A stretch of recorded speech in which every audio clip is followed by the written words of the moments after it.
Hay momentos en la vida en los que el miedo no golpea la puerta, entra directamente en tu mente y se sienta contigo como si fuera el dueño de la casa.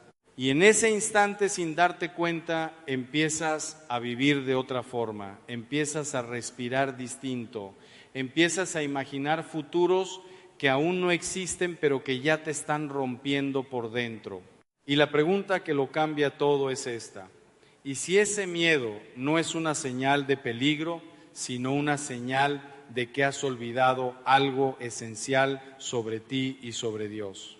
Porque lo más inquietante no es que tengas problemas, sino que esos problemas hayan empezado a gobernar tu paz. Y cuando eso ocurre, tu vida deja de avanzar y empieza a sobrevivir. Ya no despiertas con propósito, despiertas con presión. Ya no piensas en el día, piensas en lo que podría salir mal. Y sin darte cuenta, el futuro se convierte en una amenaza constante, aunque todavía no haya llegado. Pero hay algo aún más profundo detrás de esa ansiedad silenciosa, algo que casi nadie te dice con claridad. El miedo no solo es una emoción, es una pérdida de perspectiva espiritual. Es el momento exacto en el que lo visible se vuelve más grande que lo invisible, donde lo temporal pesa más que lo eterno, donde el problema grita más fuerte que la promesa. Y ahí es donde empieza esta historia, no como una teoría, sino como una confrontación directa con lo que estás viviendo ahora mismo. Porque si estás escuchando esto, no es casualidad. Hay algo dentro de ti que ya no quiere seguir igual, aunque no sepas cómo cambiarlo. El primer quiebre ocurre cuando te das cuenta de que la ansiedad no aparece de la nada. Siempre tiene un patrón, siempre nace en el mismo lugar. Una mente que intenta controlar lo que no puede controlar. Y cuanto más intentas controlar, más escapa todo de tus manos y más fuerte se vuelve ese nudo en el pecho que no te deja descansar. Pero aquí viene lo que nadie espera escuchar. Ese intento de control no es fortaleza, es agotamiento disfrazado de responsabilidad. Y en ese agotamiento, sin darte cuenta, empiezas a cargar con un peso que nunca fue diseñado para ti. Porque hay una diferencia enorme entre vivir responsablemente y vivir intentando sostener el mundo entero sobre tus hombros. Y esa diferencia es exactamente la línea entre la paz y la ansiedad. En ese punto, la mente empieza a hacer algo peligroso, empieza a proyectar escenarios. No vive lo que está pasando, vive lo que podría pasar. Y lo más sorprendente es que el 90% de esos escenarios nunca ocurren, pero el cuerpo los sufre como si fueran reales. Es decir, estás pagando emocionalmente por tragedias imaginarias. Y mientras eso ocurre, algo se va rompiendo por dentro. La confianza se debilita, la fe se vuelve borrosa. Y Dios, sin que te des cuenta, empieza a aparecer más distante, no porque se haya ido, sino porque el ruido interno es demasiado fuerte para escucharlo. Y entonces llega el punto más crítico, el momento donde el miedo ya no solo es un pensamiento, sino una identidad. Ya no dices, tengo ansiedad, empiezas a creer, soy ansioso. Ya no dices, estoy preocupado, empiezas a vivir como alguien definido por la preocupación. Y cuando eso sucede, la batalla ya no es externa, es interna. Pero en medio de ese caos silencioso, hay una verdad que lo cambia todo si realmente la entiendes. No eres tus pensamientos, no eres tus escenarios mentales, no eres el ruido que se repite en tu cabeza cuando todo está en silencio. Eres algo mucho más profundo, pero el problema es que lo has olvidado y ese olvido no es inocente, porque cada vez que olvidas quién eres, empiezas a depender de cosas que no pueden sostenerte. Tu seguridad se traslada a lo frágil, tu paz depende de lo inestable, tu valor depende de lo externo. Y ahí es donde la ansiedad encuentra terreno fértil, porque cuando todo depende de circunstancias, vivir se vuelve una amenaza constante. Todo puede cambiar en cualquier momento y por eso nada se siente seguro. Y aquí es donde esta historia empieza a cambiar de dirección, porque no se trata solo de entender el problema, se trata de descubrir el punto donde ese problema empieza a perder poder. Todo comienza con una pregunta incómoda pero necesaria. ¿Qué estás usando como base para tu identidad? Porque si tu identidad depende de lo que tienes, de lo que logras o de lo que otros piensan, entonces tu paz siempre estará en riesgo. Y es aquí donde muchas personas viven sin darse cuenta de algo devastador, están intentando construir estabilidad emocional sobre cosas que están diseñadas para cambiar. Y lo más peligroso no es que cambien, lo más peligroso es que tú dependes de que no cambien. Entonces, la vida se convierte en una vigilancia constante. Vigilas tu salud, vigilas tu trabajo, vigilas tus relaciones, vigilas el futuro. Y sin darte cuenta, vivir deja de ser vivir y se convierte en anticipar pérdidas. Pero en medio de ese sistema mental de alerta permanente, aparece una verdad que interrumpe todo ese ruido interno. Una verdad que no se siente como motivación, sino como una reorientación total de la mente. No estás solo sosteniendo tu vida. Y aquí es donde el discurso cambia de nivel, porque si esto fuera solo psicología, se quedaría en técnicas de control emocional. Pero lo que está en juego aquí no es solo tu estabilidad mental, sino tu comprensión de la realidad espiritual en la que vives. Porque si Dios existe como Padre activo, presente, involucrado, entonces el peso que estás cargando nunca estuvo diseñado para ti. Y eso no es una frase bonita, es una redefinición completa de cómo estás viviendo. Pero aceptar eso no es inmediato, porque hay una resistencia interna, una voz que dice, si no me preocupo yo, nada se va a resolver. Y esa frase, aunque parece lógica, es exactamente la raíz del agotamiento emocional moderno, porque te coloca en el centro de todo, como si todo dependiera de tu capacidad de prever, resolver y controlar, y ese lugar no es humano, es insoportable.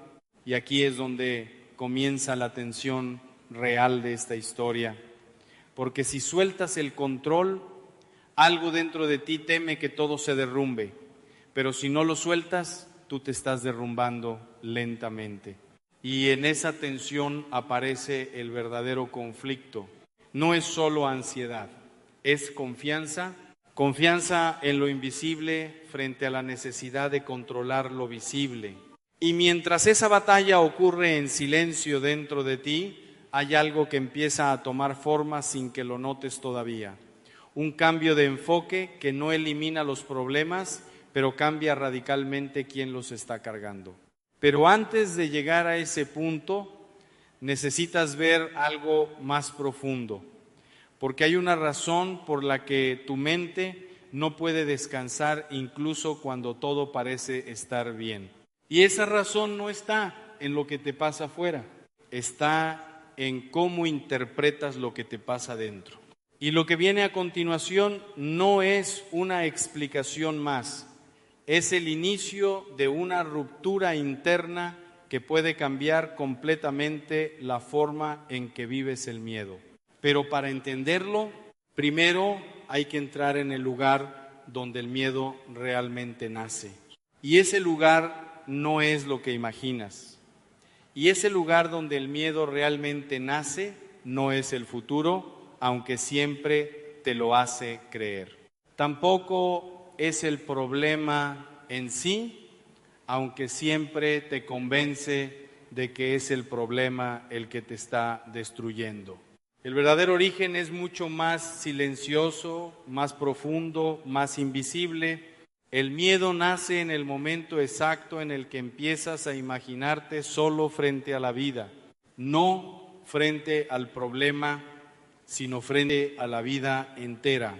Porque una cosa es enfrentar una dificultad y otra muy distinta es sentir que no tienes a nadie sosteniéndote mientras la enfrentas. Y ahí ocurre el cambio más peligroso en tu interior. El problema deja de ser el problema y se convierte en una prueba de abandono. Y cuando la mente entra en ese estado, ya no analiza, ya no razona, ya no confía, solo anticipa pérdidas, solo construye escenarios donde todo se cae, donde todo falla, donde todo termina mal. Y lo más inquietante es que empieza a vivir como si esos escenarios ya fueran reales. Pero aquí es donde algo se rompe si miras con atención, porque ese tipo de pensamiento no es nuevo, es antiguo. Es el mismo patrón que se repite desde siempre en el ser humano. Cuando el corazón pierde el anclaje de la confianza, la mente empieza a fabricar control. Y cuando el control no funciona, aparece el miedo. Y entonces vives en un círculo cerrado. Intentas controlar para no sentir miedo, pero cuanto más controlas, más miedo aparece. Y cuanto más miedo aparece, más necesitas controlar. Y sin darte cuenta, estás atrapado en un sistema que se alimenta a sí mismo. Pero ahora viene el punto donde todo esto empieza a romperse, porque hay una pregunta que no puedes evitar si eres honesto contigo mismo.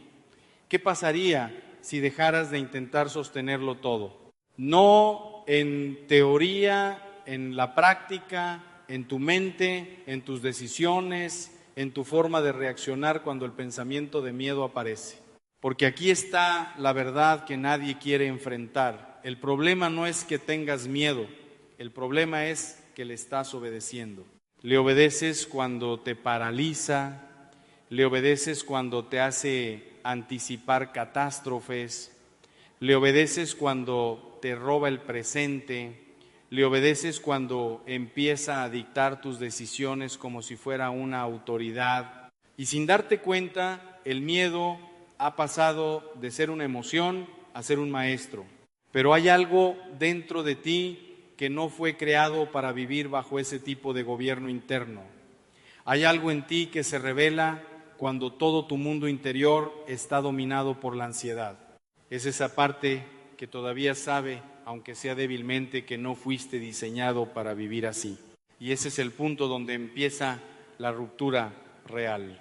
Porque en medio del caos mental aparece una posibilidad que antes no veías. No tienes que obedecer cada pensamiento que aparece en tu mente. Eso parece simple, pero es revolucionario.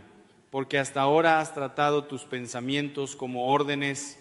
Si piensas que algo va a salir mal, tu cuerpo reacciona como si ya estuviera saliendo mal. Si imaginas peligro, tu sistema entero entra en alerta como si el peligro ya estuviera aquí. Pero nadie te enseñó a hacer algo distinto, observar el pensamiento sin convertirlo en verdad. Y aquí empieza la primera grieta en el dominio del miedo, porque el miedo necesita que lo creas, necesita que lo aceptes sin cuestionarlo, necesita que lo confundas con realidad. Pero en el momento en el que empiezas a mirarlo desde fuera, pierde autoridad. Y eso no elimina el pensamiento, pero le quita el trono. Sin embargo, incluso cuando entiendes esto, todavía hay algo más profundo que el miedo usa para sostenerse.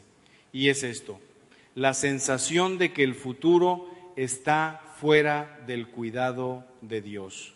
Porque puedes intentar controlar tus pensamientos, puedes intentar calmar tu respiración, puedes intentar reorganizar tu mente, pero si en el fondo sigues creyendo que estás solo frente a lo que viene, el miedo siempre encontrará una rendija para volver. Y aquí es donde la batalla cambia de nivel, porque ya no es una batalla psicológica, es una batalla de confianza. Confianza en lo invisible cuando lo visible parece amenazante. Y es aquí donde muchas personas se detienen sin darse cuenta, porque quieren paz, pero no quieren soltar el control. Quieren descanso, pero no quieren rendirse. Quieren alivio, pero no quieren confiar. Y esa contradicción interna mantiene vivo el ciclo. Pero hay algo que empieza a cambiar cuando, aunque sea por un segundo, haces algo distinto. Cuando dejas de intentar resolver mentalmente lo que no puedes resolver en ese momento. Ese instante es pequeño, casi imperceptible, pero es profundamente importante. Porque por primera vez no estás alimentando el miedo con más pensamiento. Y el miedo, cuando no es alimentado, empieza a debilitarse, pero no desaparece todavía, porque todavía queda una raíz más profunda, la necesidad de que todo salga como tú necesitas para sentirte en paz. Y aquí es donde la ansiedad se vuelve más sofisticada. Ya no solo te asusta el futuro, ahora te condiciona el presente. Empiezas a pensar, si esto no se resuelve, no voy a poder estar bien. Si esto no cambia, no voy a poder estar tranquilo. Si esto no mejora, no voy a poder vivir en paz. Y sin darte cuenta, has puesto la paz como resultado en lugar de como punto de partida. Pero hay algo radical en la idea opuesta. La paz no depende de que todo cambie afuera, sino de a quién estás unido dentro. Y esto es lo que empieza a desarmar lentamente la estructura del miedo. Porque si tu paz depende de circunstancias, entonces siempre será frágil. Pero si tu paz depende de una presencia más profunda que tus circunstancias, entonces ya no puede ser robada tan fácilmente. Sin embargo, entender esto no es suficiente, porque el problema no es solo conceptual, es práctico. Es cómo reaccionas cuando el pensamiento de ansiedad aparece a las 3 de la madrugada, cuando nadie te ve, cuando todo está en silencio, cuando el cuerpo está cansado, pero la mente no se detiene. Ese es el verdadero campo de batalla. Y es ahí donde tienes que aprender algo completamente nuevo. No todo lo que sientes requiere una respuesta inmediata. A veces lo que sientes solo necesita ser observado sin obediencia, porque la ansiedad siempre exige acción inmediata. Haz algo ahora mismo, resuelve esto ya, piensa más, controla más, preocúpate más. Pero la sabiduría espiritual hace lo contrario. Te invita a permanecer, a no reaccionar, a no correr detrás de cada pensamiento como si fuera urgente. Y en ese espacio de no reacción, algo empieza a cambiar. No en el problema, sino en ti. Porque empiezas a darte cuenta de algo que cambia todo el sistema interno. Puedes sentir miedo sin ser gobernado por él. Y eso es el principio de la libertad real. No la ausencia de miedo, sino la pérdida de su autoridad. Pero todavía falta algo más profundo, porque incluso cuando empiezas a ganar pequeñas victorias internas, todavía hay días donde el miedo vuelve con fuerza, donde parece más fuerte que antes, donde todo lo aprendido parece desaparecer, y ahí es donde la mente intenta convencerte de que has fracasado. Pero lo que no entiendes todavía es esto: el progreso no es lineal en la transformación interior, es profundo, invisible, acumulativo, y cada vez que eliges no obedecer al miedo, aunque sigas sintiéndolo, estás reescribiendo tu estructura interna, estás enseñándole a tu mente que no todo pensamiento tiene poder absoluto, y eso con el tiempo cambia todo.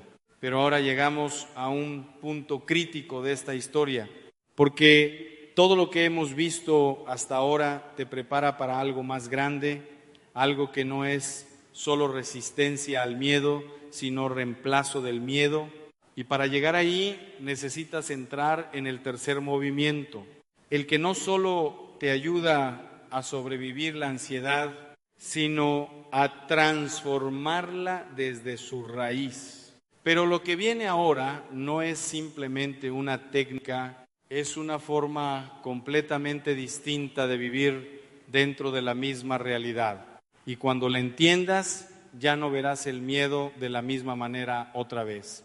Y ahora llegamos al punto donde todo lo anterior deja de ser solo entendimiento y empieza a convertirse en una decisión, porque puedes haber escuchado cada idea, puedes haber entendido cada principio, puedes incluso haber sentido momentos de claridad, pero hay un instante donde la vida ya no te pide más información, te pide rendición. Y ese instante llega cuando el miedo vuelve otra vez, no como teoría, no como reflexión, sino como sensación real. Esa presión en el pecho, ese pensamiento repetitivo, esa anticipación de lo peor, y en ese momento exacto ya no estás pensando en lo que has aprendido, estás decidiendo en quién vas a confiar. Porque la batalla nunca fue solo contra la ansiedad. La batalla siempre fue contra la ilusión de que puedes sostenerlo todo por ti mismo. Y aquí es donde todo se define, porque cuando el miedo aparece tienes dos caminos internos, aunque no siempre lo veas así. El primero es automático, reaccionar, anticipar, controlar, pensar más, esforzarte más. El segundo es más silencioso pero más profundo, detenerte, respirar y recordar que no eres el centro del universo sosteniendo todo, sino una vida sostenida. Y ese segundo camino parece débil al principio, parece pasivo, parece incluso irresponsable para la mente ansiosa, porque la mente ansiosa siempre dice, si no haces algo ahora, todo se va a caer. Pero lo interesante es que esa misma mente lleva años haciendo algo y aún así no ha encontrado paz. Y ahí empieza la verdadera contradicción interna, porque el esfuerzo constante no ha eliminado el miedo, solo lo ha sofisticado. Entonces aparece una verdad que no se siente cómoda, pero es liberadora. No todo lo que sientes necesita ser resuelto inmediatamente, pero todo lo que sientes necesita ser entregado correctamente. Y aquí es donde cambia el movimiento interior, porque entregar no es negar, entregar no es escapar, entregar no es ignorar. Entregar es reconocer que hay una carga que no fue diseñada para quedarse permanentemente en tus manos. Pero el problema es que has vivido tanto tiempo cargando pensamientos, escenarios y preocupaciones que soltar se siente peligroso, se siente como perder control, se siente como caer en vacío. Sin embargo, lo que no ves todavía es esto: el vacío que temes no es vacío, es espacio para algo más grande que el control.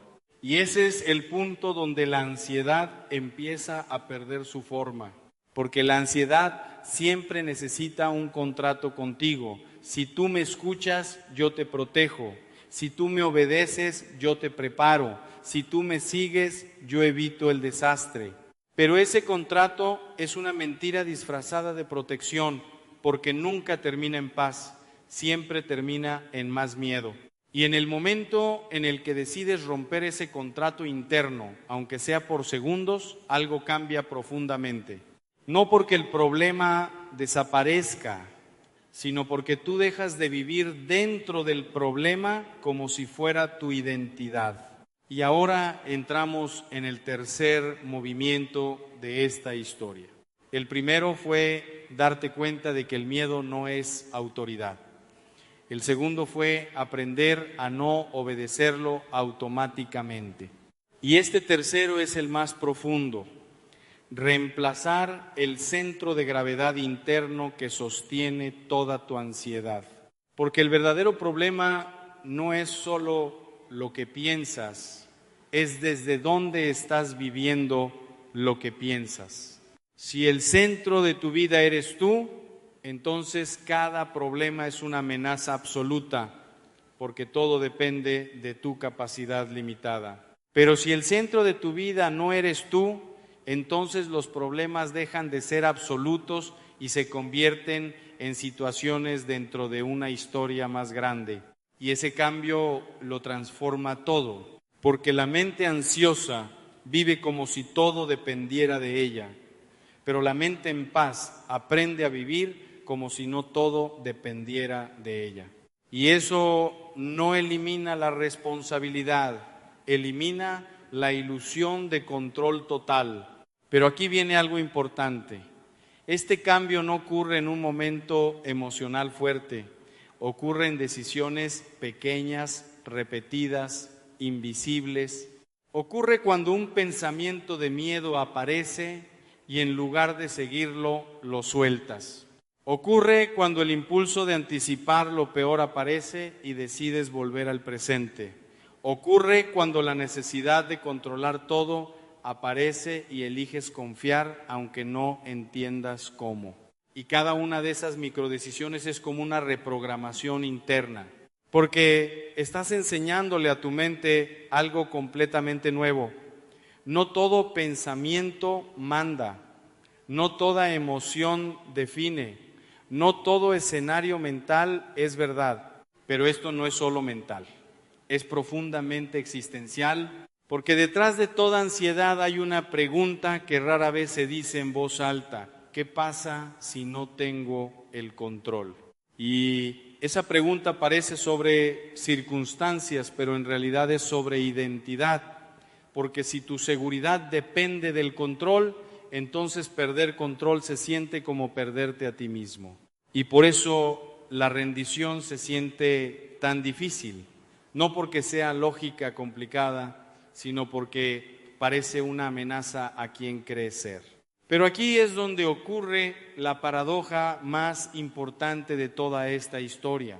Cuando dejas de intentar ser el centro que sostiene todo, no te vuelves más débil, te vuelves más libre, porque ya no estás cargando con el peso de preverlo todo, resolverlo todo, anticiparlo todo, protegerlo todo, y por primera vez puedes vivir dentro del momento en lugar de vivir dentro de la simulación mental del futuro. Y eso no es teoría espiritual abstracta, es experiencia real. Es el instante en el que notas que estás respirando sin esfuerzo mental. Es el momento en el que te das cuenta de que el problema sigue ahí, pero ya no está dentro de tu pecho. Es cuando descubres que puedes mirar la vida sin estar constantemente tensando el interior. Y ese cambio no viene de que el mundo se haya arreglado, viene de que tú has dejado de pelear internamente contra cada segundo. Pero todavía hay una última resistencia en el interior humano, una que aparece incluso cuando todo esto empieza a tener sentido. Es la voz que dice: ¿y si suelto y todo sale mal? Y esa es la pregunta final del control.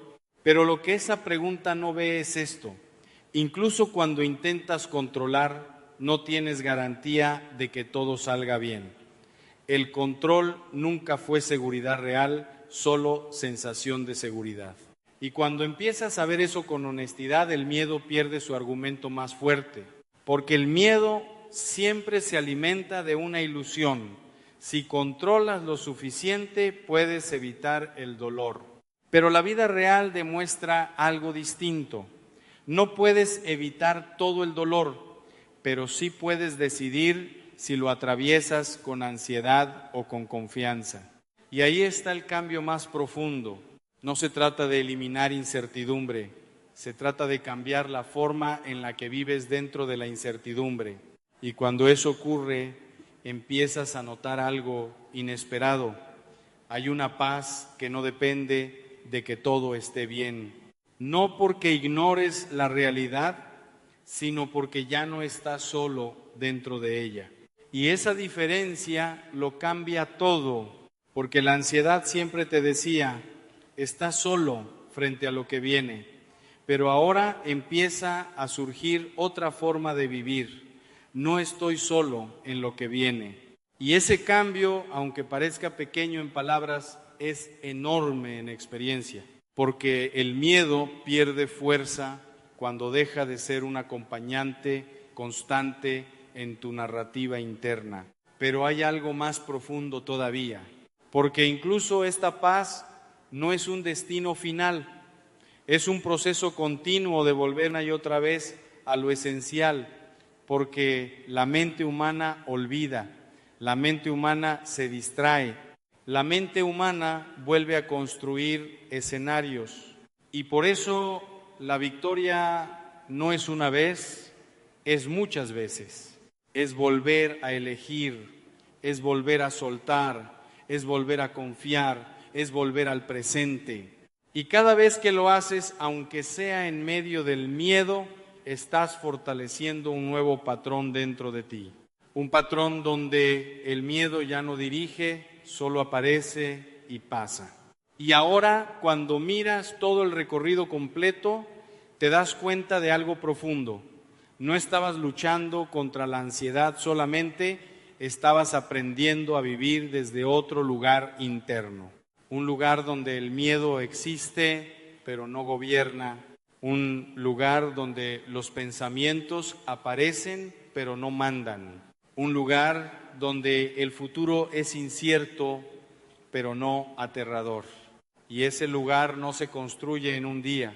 Se construye en decisiones repetidas, silenciosas, invisibles, hasta que un día te das cuenta de algo que antes parecía imposible. El miedo sigue existiendo, pero ya no te tiene. Y en ese instante, sin ruido, sin drama, sin anuncio, comienza una forma completamente nueva de vivir, no perfecta, pero libre. Y esa libertad, aunque el mundo siga igual afuera, lo cambia todo dentro de ti. Entra alguien a tu casa, te saluda con una sonrisa, se sienta en tu sala, comparte tu mesa y aparentemente todo transcurre con normalidad. Sin embargo, cuando esa persona se marcha, algo cambia. El ambiente ya no se siente igual. La conversación entre los esposos se vuelve más tensa, los hijos parecen inquietos, una paz que antes llenaba cada rincón desaparece sin que nadie logre explicar por qué. ¿Será simplemente una coincidencia? ¿O será que existen presencias que, sin hacer ruido, van desgastando poco a poco la armonía de un hogar? Hoy quiero invitarte a mirar tu casa con otros ojos, porque proteger el hogar no comienza cerrando la puerta con llave, sino aprendiendo a discernir quién merece entrar en él. Y cuando descubras cuál es la primera persona que jamás deberías dejar cruzar ese umbral, comprenderás por qué tantas familias han perdido la paz sin darse cuenta. Vivimos en una época en la que se nos repite constantemente que debemos aceptar a todos sin condiciones, abrir siempre las puertas, evitar cualquier conflicto y jamás establecer límites, porque hacerlo podría parecer una falta de caridad. Poco a poco hemos confundido la bondad con la ingenuidad y la misericordia con la permisividad. Pero Cristo nunca enseñó eso. Jesús amó profundamente a todos, incluso a quienes lo rechazaban, pero nunca permitió que el mal dirigiera su camino. Sabía cuándo abrazar, cuándo corregir y cuándo retirarse. Sabía que amar no significa permitir cualquier influencia dentro de aquello que Dios nos ha confiado. Y es precisamente ahí donde muchas familias comienzan a equivocarse. Piensan que proteger su hogar es tener una buena cerradura instalar cámaras de seguridad o asegurar las ventanas. Todo eso puede ser útil.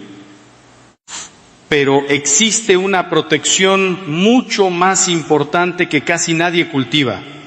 Se trata de proteger el ambiente espiritual, emocional y moral de la casa, porque el hogar no es simplemente un edificio de ladrillos, es el lugar donde se forma el corazón de los hijos, donde el matrimonio encuentra refugio después de las batallas del mundo y donde la presencia de Dios desea habitar cada día. Quizá alguna vez llegaste cansado del trabajo y apenas cruzaste la puerta, sentiste alivio.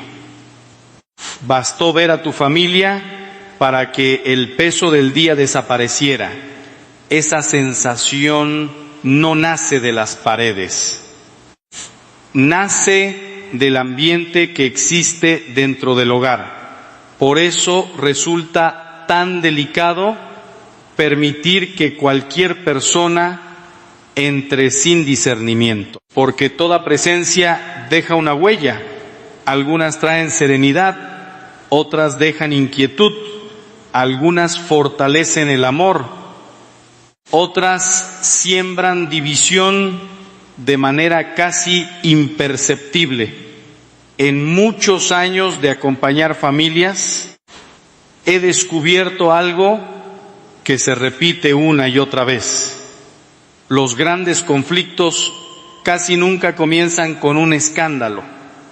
Empiezan con pequeñas concesiones, una visita aparentemente inofensiva, un comentario negativo repetido muchas veces, una influencia constante que poco a poco cambia la manera de pensar, de hablar y hasta de amar. Es como una pequeña grieta en una presa. Al principio parece insignificante, pero si nadie la atiende, termina provocando una inundación. Por eso hoy no vamos a hablar de enemigos evidentes, esos suelen ser fáciles de reconocer. Vamos a hablar de personas cuya influencia puede parecer inocente, incluso afectuosa, pero que con el paso del tiempo terminan robándole al hogar aquello que más necesita conservar, la paz. Y antes de descubrir quién ocupa el primer lugar de esta lista, quiero hacerte una pregunta muy sencilla. ¿Alguna vez has sentido que después de convivir con cierta persona discutes más con tu familia? ¿Pierdes la paciencia con facilidad o incluso dejas de valorar las bendiciones que antes agradecías? Si la respuesta es sí, presta mucha atención porque probablemente no sea casualidad. Existe una verdad espiritual que rara vez se menciona. El corazón humano es profundamente influenciable. Nadie permanece completamente inmune al ambiente que lo rodea. Las palabras que escuchamos todos los días terminan moldeando nuestros pensamientos. Las actitudes que observamos constantemente terminan pareciéndonos normales. Las personas con las que convivimos dejan marcas invisibles que muchas veces solo descubrimos cuando el daño ya está hecho. Por eso el hogar necesita guardianes, y esos guardianes no son los sistemas de alarma. Son los padres, los esposos y todos aquellos que entienden que proteger la familia implica tomar decisiones difíciles. Decisiones que en ocasiones serán malinterpretadas por otros, pero que con el tiempo demostrarán haber sido necesarias. Ahora bien, ¿quién es la primera persona cuya influencia puede destruir lentamente la paz de un hogar? No es alguien violento, no es alguien que llegue gritando, muchas veces ni siquiera parece una mala persona. Es alguien que vive permanentemente instalado en la queja. Punto 2, conocemos a alguien así. Basta con escucharle unos minutos para descubrir que nunca encuentra motivos para agradecer. Todo está mal, el gobierno está mal, la familia está mal, el trabajo está mal, los vecinos están mal, la iglesia está mal. Siempre existe una nueva razón para sentirse víctima del mundo. Al principio sentimos compasión. Pensamos que simplemente está pasando un momento difícil. La escuchamos una vez, luego otra, luego muchas más. Sin darnos cuenta, comenzamos a acostumbrarnos a esa forma de mirar la realidad. Y entonces ocurre algo peligroso. La gratitud empieza a desaparecer, ya no vemos lo bueno, solo vemos lo que falta, solo vemos los problemas, solo vemos aquello que todavía no tenemos. Y cuando una familia pierde la capacidad de agradecer, comienza a perder también la alegría. La queja constante funciona como una humedad silenciosa. No derrumba una casa en un solo día. Va debilitando lentamente cada pared hasta que un día aparecen grietas donde antes todo parecía sólido. Lo mismo sucede en el corazón. Los hijos aprenden observando mucho más que escuchando. Si un niño crece rodeado de personas que viven criticando la vida, terminará creyendo que esa es la manera normal de enfrentarse al mundo. Aprenderá a confiar antes que agradecer, a reclamar antes que valorar, a encontrar defectos incluso donde Dios ha sembrado bendiciones, y eso es profundamente triste, porque una familia agradecida suele permanecer unida incluso en medio de las dificultades, pero una familia contaminada por la queja termina peleando incluso cuando todo marcha bien. Recuerdo con claridad a un matrimonio joven que conocí hace algunos años. Eran personas sencillas, trabajadoras. Tenían 3 hijos pequeños que llenaban la casa de risas. No poseían grandes riquezas, pero existía una alegría genuina en aquel hogar. Hasta que las visitas comenzaron a hacerse cada vez más frecuentes, la madre de la esposa había sufrido mucho durante su vida. Nadie podía negar su dolor. Sin embargo, había permitido que ese sufrimiento definiera toda su manera de mirar el mundo. Cada vez que llegaba, encontraba algo que criticar. La comida nunca era suficiente, la educación de los niños nunca era correcta.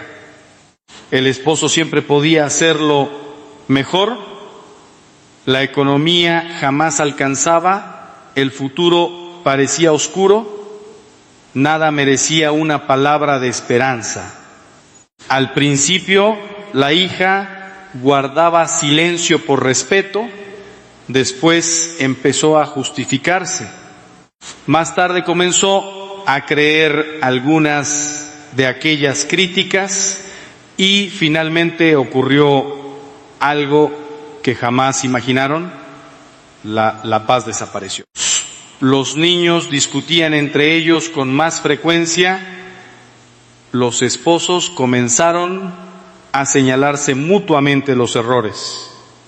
Aquello que antes agradecían empezó a parecer insuficiente.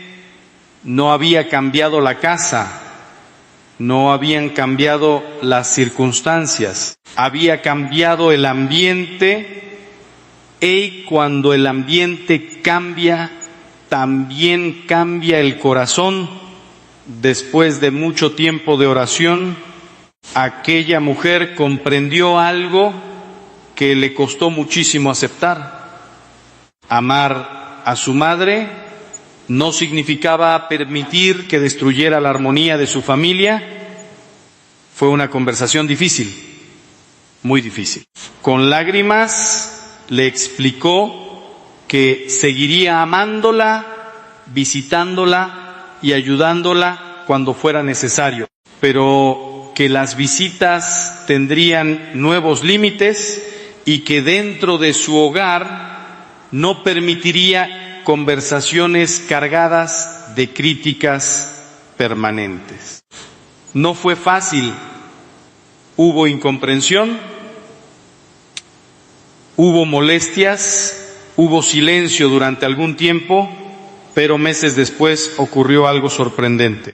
La alegría regresó, los niños volvieron a reír con naturalidad, las discusiones disminuyeron, el matrimonio recuperó la serenidad que había perdido y entonces comprendieron una verdad que muchos tardan años en descubrir: proteger la paz del hogar nunca es egoísmo, es responsabilidad, porque Dios no nos pedirá cuentas únicamente por cuánto amamos, sino también por cuánto supimos cuidar aquello que puso bajo nuestra responsabilidad. Sin embargo, hay una segunda persona cuya influencia puede ser incluso más peligrosa que la primera, porque mientras el quejoso contamina el ambiente con pesimismo, esta otra persona destruye algo mucho más delicado: la confianza. Y cuando la confianza desaparece dentro de una familia, las consecuencias pueden tardar años en repararse. Lo más inquietante es que casi siempre llega disfrazada de amistad, de cercanía e incluso de aparente preocupación. Nadie sospecha de ella hasta que ya es demasiado tarde. La confianza es uno de los regalos más frágiles que Dios ha puesto entre los seres humanos. Tarda años en construirse, se fortalece con pequeños actos de fidelidad y sinceridad, pero puede romperse con una sola palabra pronunciada en el momento equivocado. Y precisamente por eso, la segunda persona que nunca deberías permitir que tenga influencia dentro de tu hogar es aquella que vive alimentándose del chisme, del rumor y de la vida ajena. Quizá te sorprenda que algo tan aparentemente inofensivo pueda ocupar un lugar tan alto entre los mayores peligros para una familia. Después de todo, muchas personas consideran el chisme una simple conversación, una forma de entretenerse o incluso una muestra de confianza entre amigos. Pero basta observar sus consecuencias para descubrir que nunca se queda en una simple conversación. Siempre deja heridas, siempre divide, siempre siembra una duda que antes no existía. El problema del chismoso es que rara vez se presenta como alguien malintencionado. Al contrario, suele acercarse con frases que parecen llenas de preocupación. Dice que solo quiere advertirte, que habla porque te aprecia, que considera importante que conozcas cierta información. Pero detrás de esa aparente buena intención se esconde una costumbre muy peligrosa: la necesidad constante de hablar de los demás. La necesidad constante de hablar de los demás. Y aquí aparece una ley que pocas veces falla. Quien disfruta destruyendo la reputación de otros delante de ti, tarde o temprano destruirá la tuya cuando tú no estés presente. Es imposible construir un hogar sólido si permitimos que entren palabras que alimentan la sospecha. Porque el corazón humano comienza a mirar distinto cuando escucha constantemente comentarios negativos. Personas que antes parecían dignas de confianza empiezan a despertar dudas. Familiares que nunca habían causado problemas comienzan a ser observados con recelo. Amigos de toda la vida pasan a convertirse en posibles amenazas simplemente porque alguien sembró una historia que jamás fue comprobada. San Pablo comprendía perfectamente este peligro cuando advertía a las primeras comunidades cristianas sobre quienes iban de casa en casa sembrando divisiones. Él sabía que una comunidad no se destruye primero desde fuera, se rompe desde dentro cuando desaparece la confianza entre quienes deberían caminar unidos. Lo mismo sucede en las familias.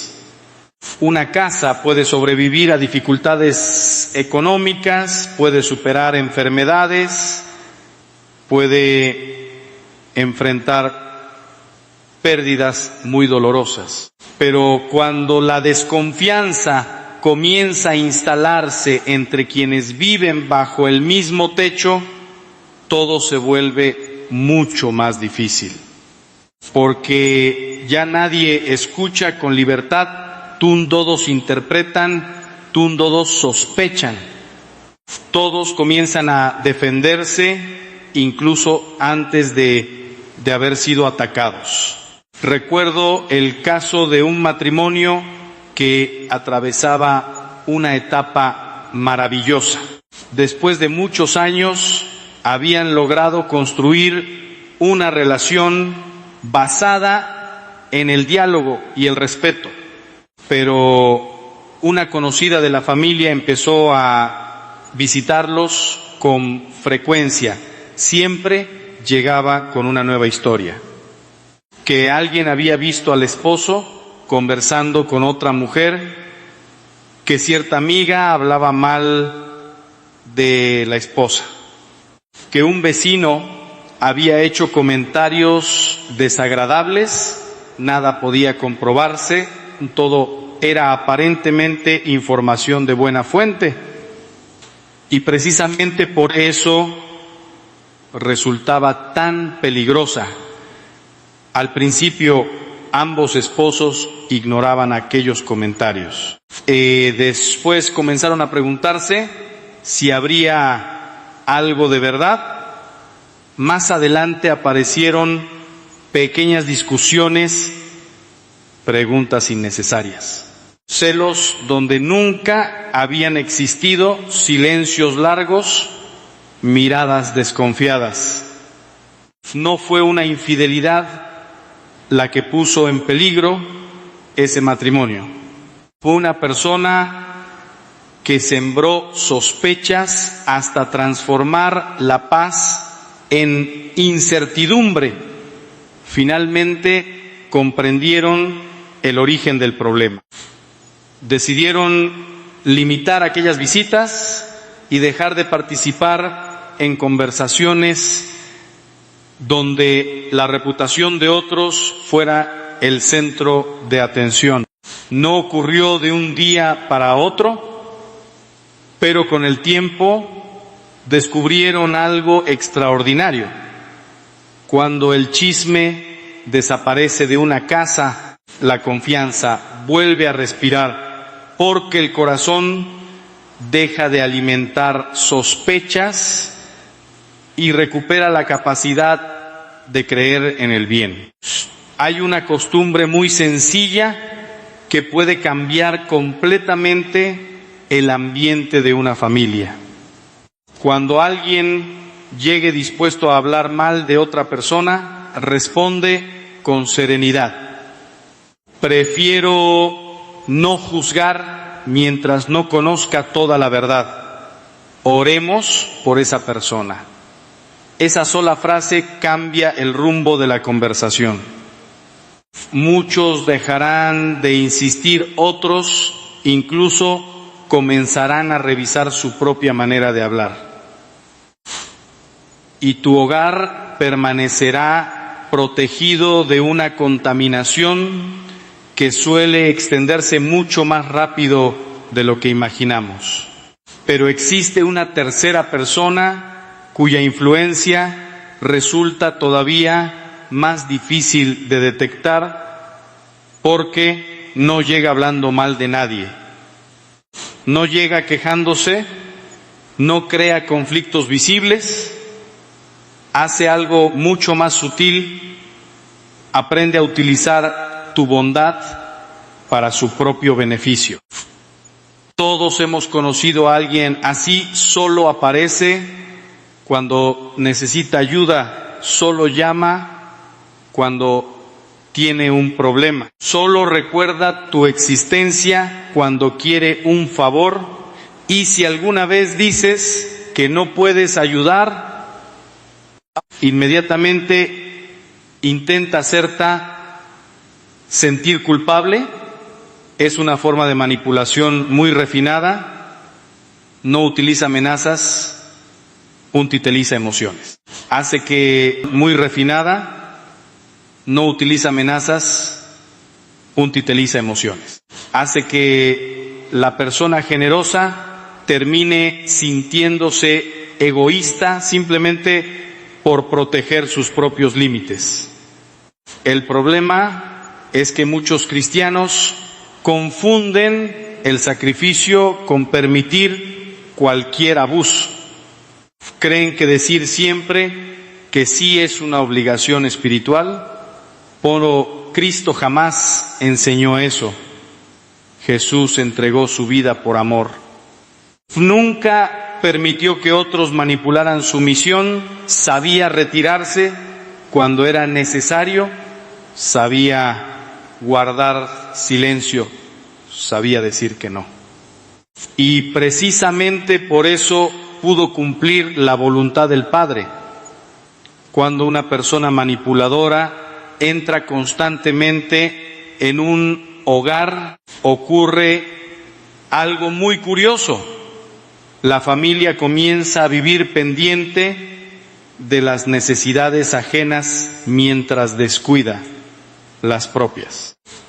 El tiempo desaparece, la tranquilidad desaparece, los recursos económicos se agotan, la energía emocional se consume, y aún así nunca parece suficiente, porque quien vive aprovechándose de la bondad de los demás jamás queda satisfecho. Siempre necesitará un poco más.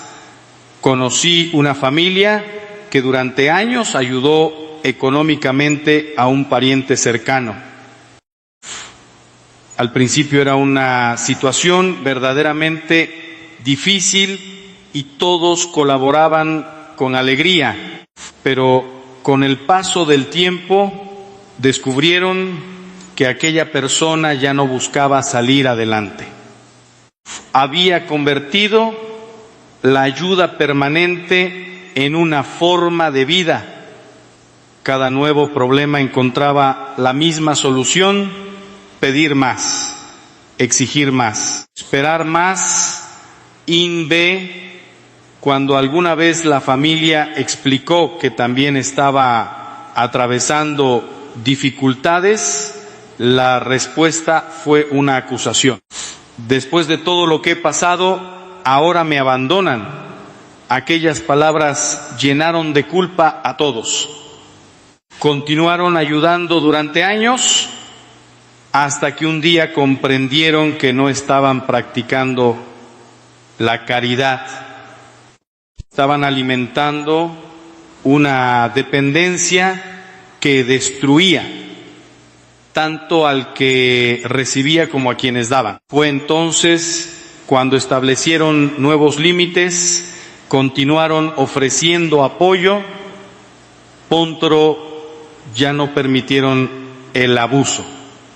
Animaron a aquella persona a buscar trabajo, a asumir responsabilidades y recuperar su dignidad. Al principio hubo enojo, hubo reproches, incluso hubo distanciamiento. Poco tiempo después ocurrió algo inesperado.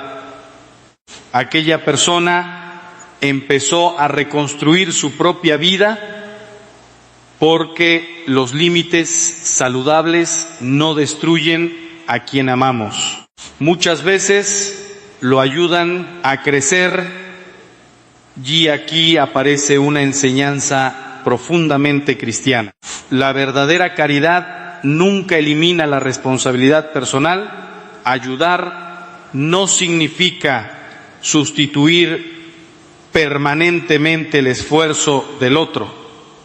Ayudar significa ofrecer una mano para levantarse, no cargar indefinidamente a quien puede caminar por sí mismo. Sin embargo, todavía existe una influencia capaz de causar un daño aún mayor, porque esta ya no afecta únicamente las emociones o las relaciones familiares, empieza a debilitar los principios sobre los que fue construido el hogar, y cuando los principios comienzan a desaparecer, las siguientes generaciones son las primeras en sufrir las consecuencias. Hay personas que entran en una casa riéndose de todo aquello que para esa familia es sagrado. No necesitan discutir, no necesitan levantar la voz, les basta con una sonrisa irónica, con un comentario aparentemente divertido, con una burla lanzada en el momento justo, y poco a poco aquello que antes inspiraba respeto empieza a parecer motivo de vergüenza. La oración familiar se vuelve motivo de chistes, la asistencia a la iglesia comienza a ser presentada como algo anticuado. La fidelidad matrimonial pasa a verse como ingenuidad, la honestidad parece una desventaja, la pureza se convierte en objeto de burla. Y casi sin notarlo, los hijos empiezan a preguntarse si realmente vale la pena vivir según esos valores. Lo más doloroso es que muchas veces quien provoca esta situación pertenece a la misma familia, puede ser un tío, un primo, un amigo muy cercano, alguien querido. Precisamente por eso cuesta tanto establecer límites. Pero el amor jamás debe confundirse con la falta de discernimiento. Puedes amar profundamente a alguien y al mismo tiempo reconocer que su influencia no es saludable para quienes Dios te ha confiado, porque proteger la fe de un niño es una responsabilidad inmensa. Proteger la paz de un matrimonio también lo es. Y en ocasiones ese cuidado exige tomar decisiones que otros jamás comprenderán, pero todavía falta descubrir la influencia más silenciosa de todas, la más peligrosa, aquella que no llega destruyendo los valores de forma abierta, sino que consigue algo mucho más sutil. Hace que el mal parezca completamente normal, y cuando eso sucede, incluso las personas buenas comienzan a caminar lentamente por un camino del que después resulta muy difícil regresar. Al final, queridos amigos, proteger nuestro hogar no significa vivir con miedo, sino vivir con sabiduría. Cada persona que permitimos entrar deja una huella y depende de nosotros decidir si esa huella fortalecerá o debilitará la paz que Dios nos ha confiado. Amar a todos nunca significa permitir que cualquier influencia gobierne nuestra casa. Cristo nos enseñó a tener un corazón abierto, pero también a ser prudentes y discernir el bien del mal.